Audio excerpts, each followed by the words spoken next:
Dans cette leçon, nous avons appris plusieurs choses. À propos de NetBeans, nous avons vu comment créer un projet. Dans ce projet, nous n'avons pas inclus de classe main puisque nous souhaitions créer une application avec une interface graphique. Et pour cela, nous avons ajouté au projet une classe JFrame. Ensuite, dans le panneau Design, nous avons vu comment ajouter des composants par glisser-déposer, modifier ces composants. Nous avons pu modifier la couleur, le texte des composants. Et nous avons également donné un nom aux composants dans le panneau Inspecteur, de façon à ce qu'ils puissent être utilisés ensuite dans le programme Java.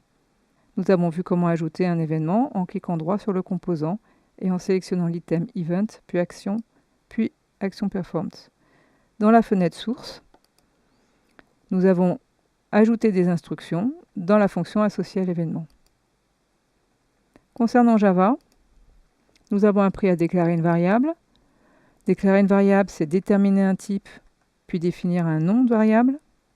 Nous avons examiné des types de base, comme le type double, qui nous a permis d'utiliser des valeurs réelles de double précision, le type int, pour utiliser des valeurs entières.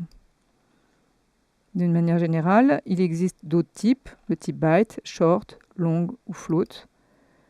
Le type byte va nous permettre d'utiliser des variables entre -128 et 127.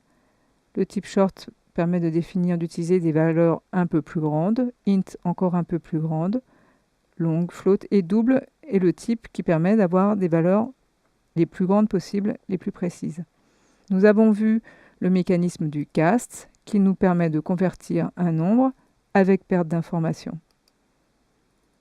Par exemple, si je souhaite définir une valeur double en int, je vais mettre le terme int entre parenthèses entre les égales et la variable.